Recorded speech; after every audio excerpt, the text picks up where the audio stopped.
Isang magandang araw sa ating lahat mga kabayan. Welcome and welcome back sa ating channel, The Opinionated Kabayan. Kamusta kayo? Sana ay nasa mabuti kayong kalagayan. Another day, another video opinion na naman tayo. Sa mga hindi pa nakasubscribe sa ating channel, ay mag-subscribe na kayo para lagi kayong updated sa ating mga video opinions here. For today's video, ay ating pag-usapan kung paanong nilaglag si VP Sara ng kanyang mga empleyado tungkol sa mga issue na kinakaharap niya ngayon. Napakalinaw naman, mga kabayan, na sa mga nagdaang mga Quadcom hearings ay kumanta na ang mga empleyado ni VP Sara at itinuro siya na siyang nag-utos sa kanila na gumawa ng mga katiwalian both sa Office of the Vice President at sa Department of Education na siyang dating hawak ni VP Sara. Nitong nagdaang Quadcom hearing nga lang ay finally humarap na ang Disbursement Officer ng OVP na si Gina Acosta para sagutin ang tungkol sa paglabas ng milyong-milyong confidential funds. Heto mga kabayan at panoorin natin mula sa ANC News kung paano siya gisahin at napaamin ni Congresswoman Luistro.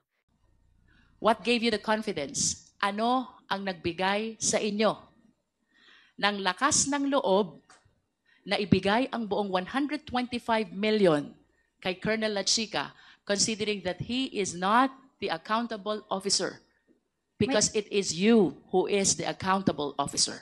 May approval po kay Ma'am Inday Sara. The only reason why you are giving your trust to Colonel Lachica is because of the instruction of the Vice President. Yes, Tama po ba? ma'am. Yes, ma'am. Without the instruction of the Vice President, you will never give the entire amount of 125 million to Colonel Lachica. Yes, ma'am. Are you aware also na kung ito pong perang ito ay mapupunta sa mga hindi matitino na government officials at gagamitin for purpose other than its confidential purpose, you can be held liable for Yes, po. malversation of public funds by negligence. Yes, alam ko po, ma'am. Pero nanaig po ang aking belief na may trust po ako kay Lachica dahil po authorized po siya ni Ma'am Sara Duterte. Then why did you give all the money to Colonel Lachica? Because po may utos po si Ma'am Inday Sara na sa kanya ko po i-release kasi siya po ang nakakaalam Narinig natin kung paano mga kabayan po i-implement na ilang ang mga beses umamin ang programs OVP and Disbursement Officer na programs ito and activities na in dahil light daw po kay sa VP Sara confidential kaya fund. pinalabas niya ang milyong-milyong pera na hindi niya man lang alam kung saan ito pupunta. Basta niya lang binigay ang pera sa security guard ni VP Sara na si Lachica dahil nagtitiwala daw siya dito.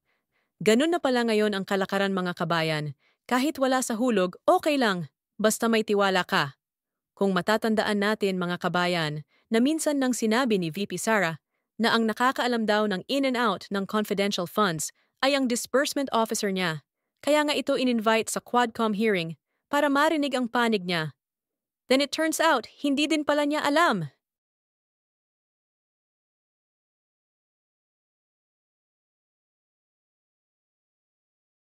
A few moments later.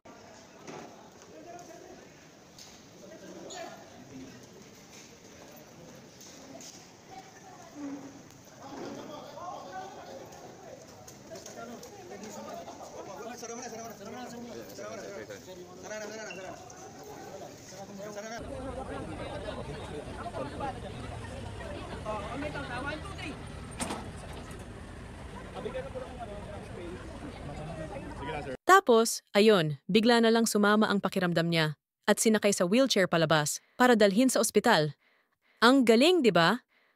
Paano ba namang hindi sasama ang pakiramdam? Halata namang meron silang tinatago at ginagawang anomalya sa OVP.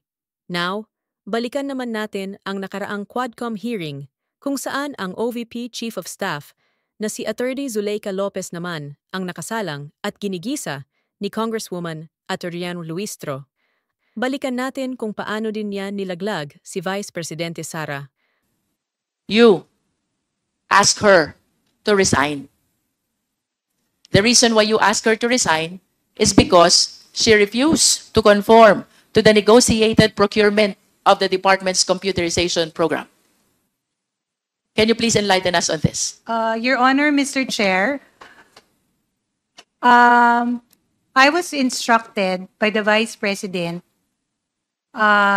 to call Yusek Mercado and tell her that the principal has lost her trust and confidence in her. Sabi niyo po kanina, hindi po kayo nakikialam sa DepEd, di po ba? But at least, Attorney Zulaika, you confirm that you were the one who asked Yusek Mercado to resign. Yes, from I was DepEd. instructed by the Vice President to do so. We told her that we were instructed, we were operating on the instruction of the Vice President, who was also the Secretary of Education that time. Ang subject naman ng panggigisa na ito ni Kong Luistro ay ang pagpataw ng forced resignation ni Zuleika Lopez kay Gloria Mercado, na dating Undersecretary ng Department of Education. Si Gloria Mercado ay ang whistleblower ng mga katiwalian na nangyayari sa Department of Education nung si Sara Duterte pa ang may hawak nito. Dito nga sa Quadcom hearing na ito ay umamin si Zuleika Lopez na si Sara Duterte ang nag-utos sa kanyang sabihan si Gloria Mercado na mag-force resignation dahil ayaw nitong gawin ang mga anomalyang pinagagawa sa kanya. Hindi ba malinaw na panglalaglag yan kay Sara Duterte? A few moments later.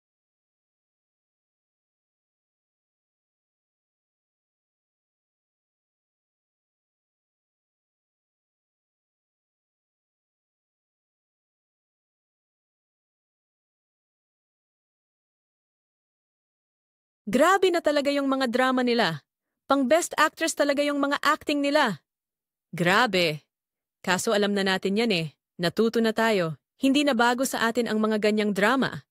We are better people now. Alam natin na drama lang nila yan dahil may mga tinatago silang milyong-milyong kalokohan. Biruin mo, 2 buwan na silang ini-invite, umattend sa Quadcom hearings, pero hindi sila sumisipot. Tapos ngayong umattend na sila, ganyan naman, puro kaartehan.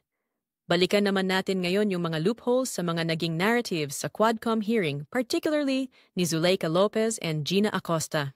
And do you realize also, Ms. Acosta, that as disbursing officer, there is a rule under PD 1445, bawal i-transfer ang disbursement sa ibang tao. Pero ang boss ko po kasi ay si Ma'am Please Inday. answer the question, ma'am. Yes, Under PD 1445, unauthorized transfer of disbursement is prohibited. Are you aware of that? yes, ma'am. And what you did is an unauthorized transfer. Tama po? Yes po, ma'am, pero may... In other words, you are liable for the unauthorized transfer of that money which is due for your disbursement. Tama po? Tama po, ma'am. Pero, Are you aware also that kung ito pong perang ito ay mapupunta sa mga hindi matitino na government officials at gagamitin for purpose other than its confidential purpose, you can be held liable for Yes po. malversation of public funds by negligence. Yes, alam ko po, ma'am. Pero nanaig po ang aking belief na may trust po ako kay La Chica dahil po authorized po siya ni Ma'am Sara Duterte. And are you aware also that what Colonel Lachica did is he usurped Ano po? your authority as special disbursing officer?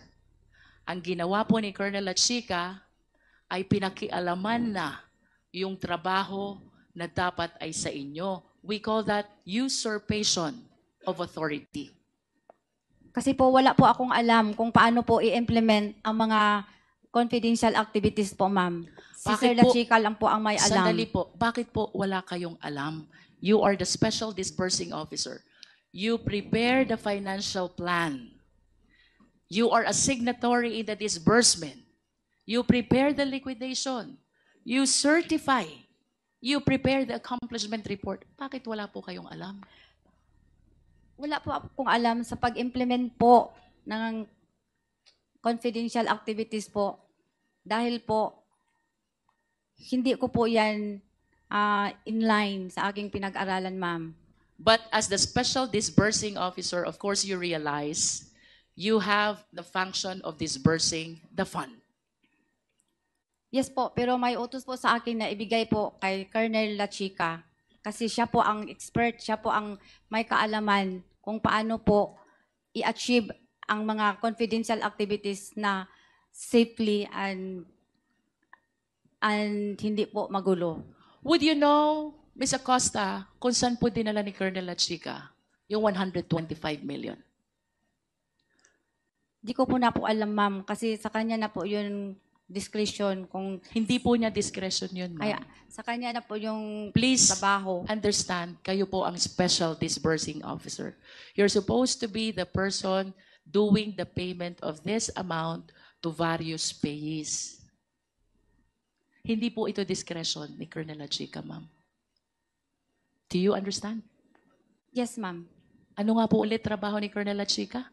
Siya po ang Head. head ng aming BPSPG at siya po ang inatasan as security officer po ng Office of the Vice President. And of course, you will agree with me, iba po ang trabaho ng security officer sa trabaho ng special disbursing officer. Tama po ba?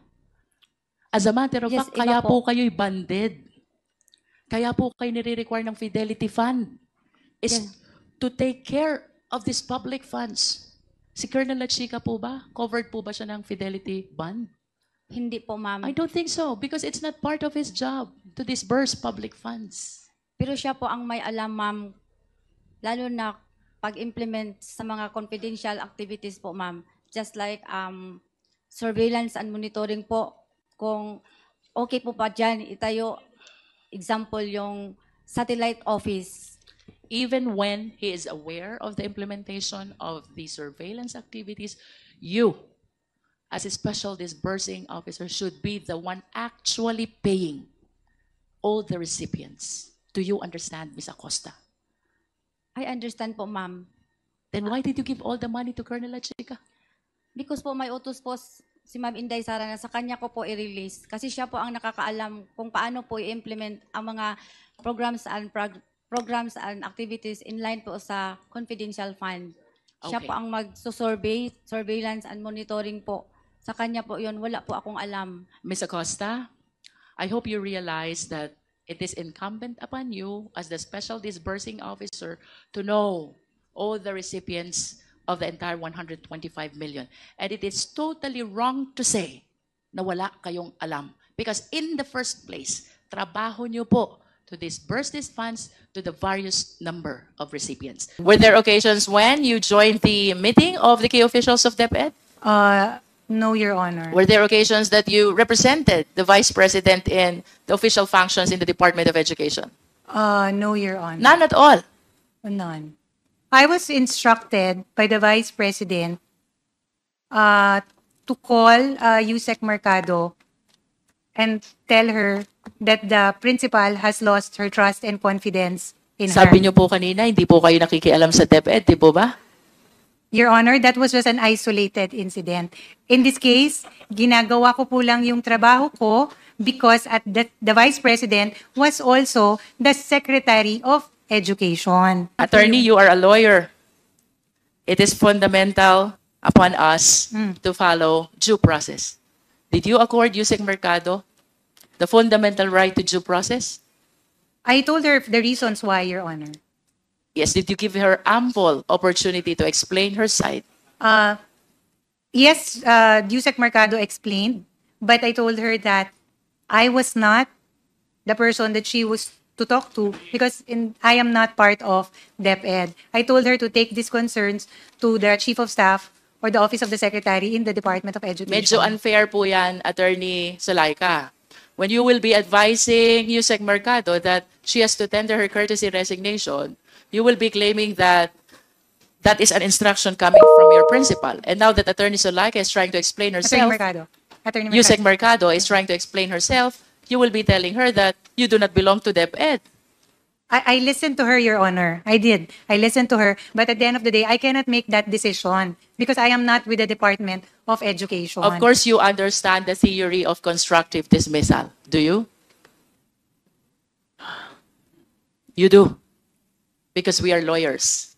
Please enlighten the committee. What is constructive dismissal? Your Honor, Mr. Chair. What I did was really in pursuance of the instruction of the Vice Mr. President. Chair, can we please direct our resource speaker to be responsive to the question? Attorney Zulaika, Yes, I sir. understand that you have back problem. Would you like me to declare 1 minute suspension. Thank you. 1 minute Thank suspension you. is declared by the chair. I appreciate that, Your Honor. Mr. Chair, we are asking for the enlightenment of Attorney Salaika with respect to constructive dismissal. Yes, Attorney Lopez, please. Yes, Your Honor, Mr. Chair. From what I recall, constructive dismissal happens when an employee is forced to resign under certain circumstances. In the case of Yusek Mercado, she has the rank of undersecretary, and she serves at the pleasure of the appointing authority. So, given that the principal has lost her trust and confidence, then we can also ask for her to resign. To add, Mr. Chair, by constructive dismissal, you are placed in a situation where you have no other option but to resign. I understand that Yusek Mercado is occupying a position of confidence. However, Attorney Salaika, you will agree with me that the requirements of due process, notice and hearing are fundamental. Did you follow the requirements of due process before you asked Yusek Mercado to resign? I believe that the question is answerable by yes or no. I informed her, Your Honor, of the reasons why. She also Did you explained. follow the requirements of due process before you asked her to resign? Please be responsive. Yes, I followed the due process. If you procedure, Your did, Honor. mayroon ho ba kayong pwedeng i-present na notice of hearing where she can explain herself? What, Your Honor, if I may explain, in that isolated incident, I asked her, I told her the reasons why the principal has already lost her trust and confidence, and she did, which I think is a minimum, qualifies really as a due process. For what reasons were she being let go of? And then she also explained her side. She was given a chance to explain her side. Mr. Chair, if Attorney Salaika is maintaining the position that she followed the requirements of due process, question number 1, did you give her a copy of the complaint? Yes or no? No. Did you set a hearing for her? Yes or no? No, Your Honor. 3, did you come up with a resolution on the issue that is being charged against her? Yes or no? No, I Your believe Honor. no. And therefore, you did not follow the requirements of due process. Malinaw mga kabayan, di ba? Walang due process na sinusunod sa Office of the Vice President, kaya naman pala nagkandalech-leche ang mga operations nila. At kaya tuloy hindi makasagot ng diretso ang mga staff ni Sara Duterte. Si Gina Acosta nagtatrabaho pala dahil sa tiwala, kaya walang proper documentations. Si Zuleika Lopez walang due process na sinusunod, kaya kahit operations ng Department of Education ay pinanghihimasukan. Tsaka pansin niyo mga kabayan, lagi nilang rason ay sumusunod lang sila sa utos ni Sara Duterte. Take note mga kabayan, Sara Duterte and Zuleika Lopez are both lawyers. Tapos sila mismo hindi sumusunod sa due process. Anong klaseng lawyers ang mga yan? Anong klaseng public servants ang mga yan? Ang mga private companies nga merong due process na sinusunod, what more itong mga public servants na ito? Grabe, we expect more from these people. Sobra silang naging masunurin kay Sara Duterte, akala siguro nila maabswelto sila dahil sumusunod lang sila, pero hindi kasi they were old enough to know what's right and wrong. And lastly, kudos to Kong Luistro. Grabe ang galing niyang mang-interrogate. Nakakatuwa na madami ng mga babae mula sa gobyerno ang matapang at talagang tumatayo for justice, kasama nila Senator Risa Hontiveros at former Senator Leila de Lima. Kaya mga kabayan, patuloy natin silang suportahan. Kayo mga kabayan, anong masasabi niyo sa video na ito? Comment down below your opinions, and please always like and share our videos. Thank you always for watching and see you on our next video.